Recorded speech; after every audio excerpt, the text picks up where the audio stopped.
ওই নারী করে এক পা দুপা করে খাতুনে জান্নাতকে বাবা দাওয়াত করার জন্য চলে গেল।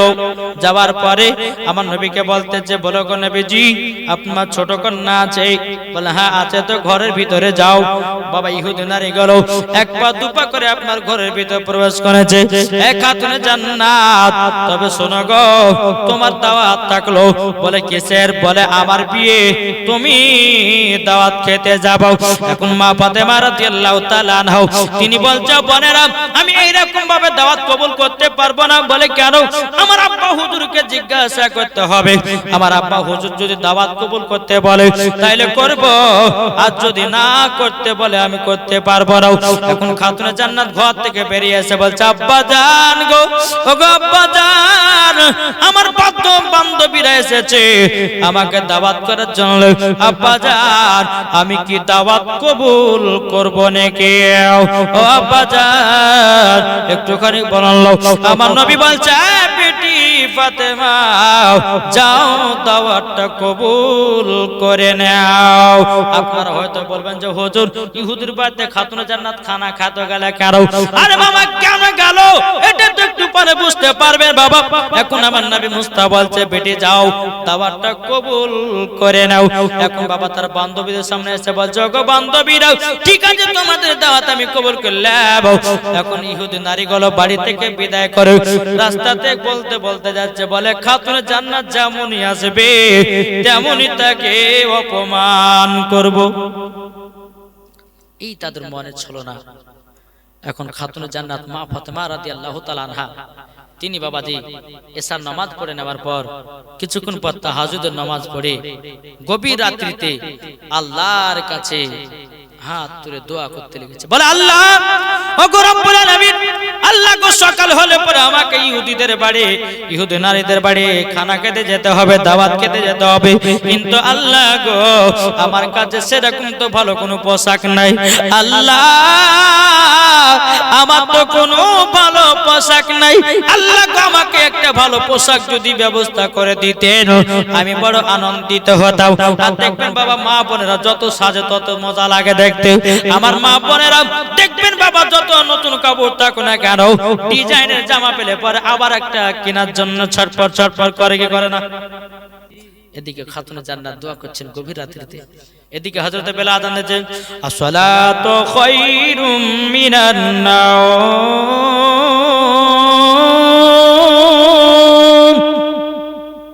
খাতুনে জান্নাত বলছে, আল্লাহ গো আপনি রাতে এত ছোট বানিয়েছেন, আমার ইবাদত করে মন ভরল না। আর আমাদের ঘরের মা বোনেরা ঈশার নামাজ পড়তে গিয়ে বাবা 14 বার ঢুলে ঢুলে মারে, ঢুলে না বাবা মুসলমান। যে মা ফাতেমা রাদিয়াল্লাহু তাআলা আনহা তিনি বাবা গভীর রাত্রিতে বাবাজি বলতেছে, বলে আল্লাহ আল্লাহ গো আপনি ছোট রাতটাকে এত ছোট বানিয়েছেন, আল্লাহ আমার ইবাদত করে মন ভরল না। ফজরের নামাজ আদায় করলেন খাতুনে জান্নাত, আল্লাহর কাছে দোয়া করছে, আল্লাহ গো রব্বুল আলামিন আমাকে যদি একটা পোশাকের ব্যবস্থা করে দেন, আমার বান্ধবীদের বাড়ি দাওয়াত খেতে যাব। এদিকে ফজর নামাজ যখন সমাপ্ত হলো, মা ফাতেমা রাদিয়াল্লাহু তাআলা আনহা তিনি বাবাজি সিজদাতে মাথা নত করে আছে। আমার নবী মুস্তাফা নূরে মুজাসসাম, নবী কামলিওয়ালা, মক্কি ও সরদার, আহমদ মুখতার, নবী মুহাম্মদ রাসূলুল্লাহ সাল্লাল্লাহু তাআলা আলাইহি সাল্লাম তিনি বাবাজি কি করলেন? বাবাজি নবী আমার নামাজ পড়ে হুজরা মুবারক থেকে এক পা দুপা করে খাতুনে জান্নাতের বাড়ির কাছে হাজির হলো। বাবাজি মুসলমান ভাইরাও, আমার নবীজি দরজা খটখট করে আওয়াজ দেয়, বলে বিটি ফাতেমা আমি তোমার আব্বা এসেছি, বিটি দরজা খোলো। এখন হঠাৎ করে বাবাজি দরজা খুলে, আব্বা জান লাব্বাইক ইয়া রাসূলুল্লাহ, জোরে বলেন না সুবহানাল্লাহ। আমার নবীজি বলছে, গো বিটি ফাতেমা, ও বেটি ফাতেমা আমি তোমার কাছে ফজর নামাজের পর আমি দুটার জন্য এসেছি। এখন মা ফাতেমা বলছে, আব্বা জান কি কারণের জন্য বলেন? আমার নবী বলছে, গো বেটি ফাতেমা ছোটবেলাতে যখন তুমি যখন বিছানায় আরাম করতে, গো বেটি ফাতেমা ফজর নামাজের পর আমি তোমার শরীরটাকে সঙ্গে সঙ্গে দেখতাম। তখন মা ফাতেমা বলছে, আব্বা কেন? তখন আমার নবী বলতে, গো আব্বা নবী আমার বলছে, গো বেটি ফাতেমা তোমার শরীরটা সঙ্গে সঙ্গে দেখতাম এই কারণে জান্নাতুল ফেরদাউসের খুশবু পাওয়া যায়। জোরে বলেন না সুবহানাল্লাহ। ও বিটি ফাতেমা, বহুদিন পর তোমার শরীরটা একটু শুনতে এসেছে জান্নাতুল ফেরদাউসের খুশবু নেওয়ার জন্য। আর দ্বিতীয় নাম্বার হলো তোমার জন্য একটা পোশাক এনেছি। জোরে বলেন। খাতুনে জান্নাত বলছে আব্বা জান, আপনি আমার জন্য কবে পোশাক বানিয়েছেন?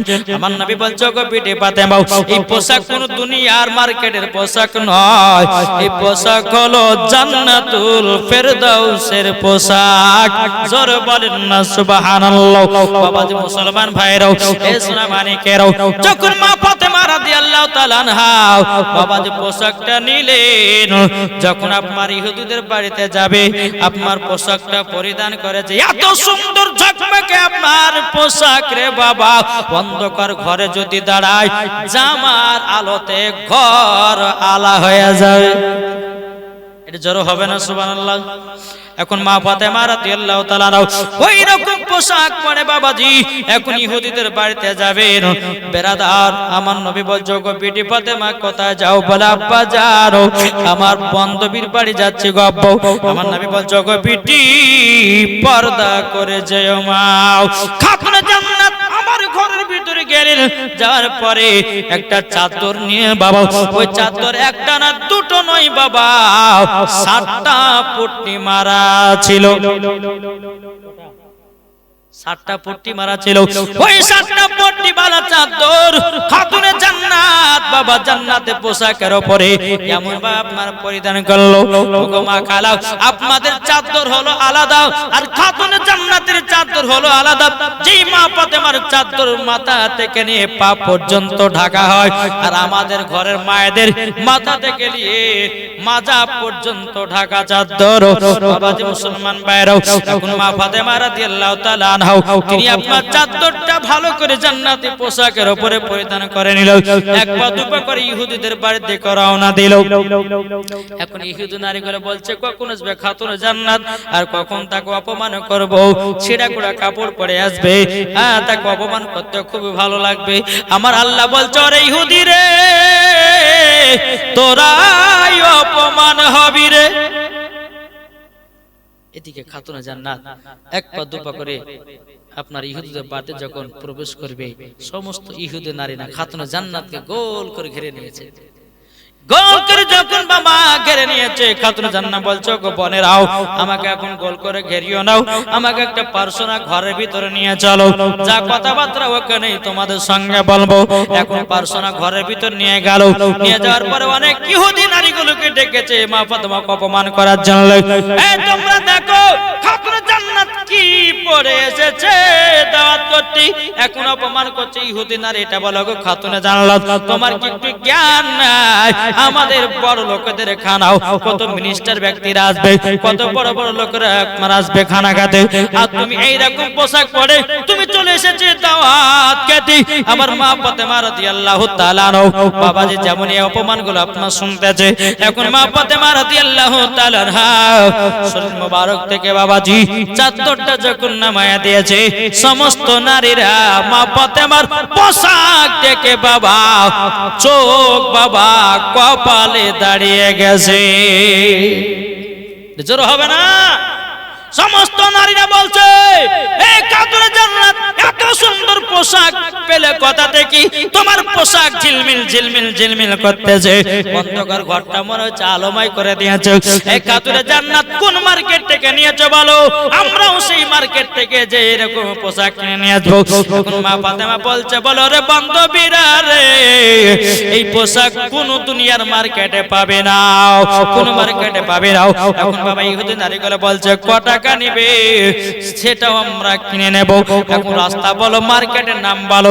এখন মা ফাতেমা বলছে রে বোনেরা, তোমরা যদি এইরকম পোশাক যদি পেতে চাও রাস্তা হলো ইহদিনাস সিরাতাল মুস্তাকিম, ওই পথে তোমাদেরকে চলতে হবে।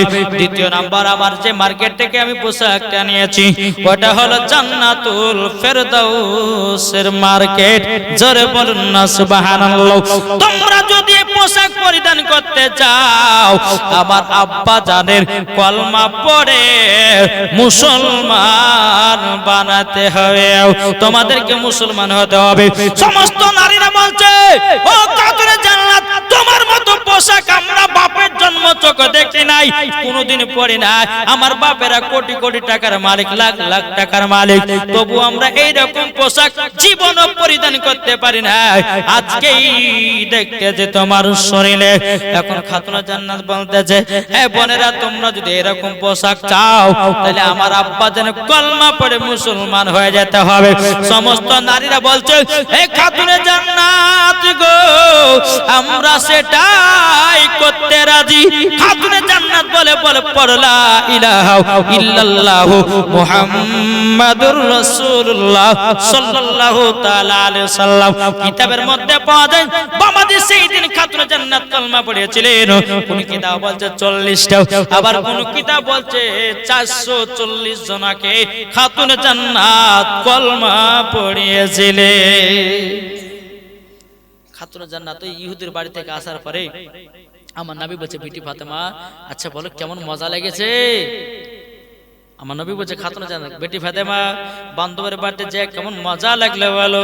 তখন আমার মা ফাতেমা বলছে আব্বা জান, ও আব্বা জান এত মজা লেগেছে, এরকম মজা কোন জায়গাতে পাই নাই। বেটি বলে কেন? বলে আব্বা জান আমি চাদরটা যেটা পরে গেছিলাম 7টা পট্টি মারা ছিল, কিন্তু আব্বা গোয়ারা ভেবেছিল আমি ছেঁড়া কোড়া কাপড় পরে এসেছি। যেমন চাদরটা নেমে দিয়েছি আব্বা, তার পোশাক দেখে পাগল হয়ে গেছে। আর তারা এই পোশাক পড়বে বলে আব্বা গো আপনার কলমা পড়ে মুসলমান হয়ে গেছে। আমার নবী বলছে গো বিটি ফাতেমা, তার জন্য তো তোমাকে পাঠিয়েছিলাম ইহুদিদের বাড়িতে, ওই নারীরা কলমা তোমার কাছেই পড়বে, তার জন্য তোমাকে দাওয়াতটা কবুল করতে বলেছি। জোরে বলো সুবহানাল্লাহ। তাই মা গো এই সম্মান কে দিয়েছেন? একটু জোরে বলেন না সম্মান। মা তুমি যদি ভালো পদে থাকো তোমার আল্লাহ তোমাকে সম্মান দিবে, ঠিক কিনা বলে? জি, কোন মহিলা যদি ভালো পদে থাকে তা আল্লাহ সম্মান দিবে কি দিবে না? ইনশাআল্লাহ দিবে। মাগো খাতুনে জান্নাতের মতো নারী হন, ইনশাআল্লাহ দেখবেন ওই মা ফাতেমার মতো নারী হয়ে যদি আপনারা জান্নাত যেতে পারেন ইনশাআল্লাহ মরার পরে জান্নাতি হবেন। যেই মা ফাতেমা রাদিয়াল্লাহু তাআলা আনহা জীবনে এক ওয়াক্ত নামাজ কাজা করতো না, বছরে 365 দিন তো 365 দিনই নামাজ পড়েছেন। জোরে বলো সুবহানাল্লাহ। আর আমার মা বোনেরা কি 365 দিন নামাজ পড়তে পারবে? কি পারবে? পারবে না। যে খাতুনে জান্নাতের গর্ভে থেকে ইমামে হোসেন জন্ম নিলেন, সঙ্গে সঙ্গে কিছুক্ষণ পরে জোহরের নামাজ আদায় করেছেন। আপনি বুঝেন পাগলা মনে করে রে, পাগলা নয়। খাতুনে জান্নাত কোনো নাপাক ছিলেন না, তিনি হচ্ছে পাক। জোরে বলেন। ইমাম হাসান হলেন পাক, ইমাম হোসেন হলেন পাক, আলী হলেন পাক, খাতুনে জান্নাত হলেন পাক, আমার নবী মুস্তাফা হলেন পাক। জোরে বলেন।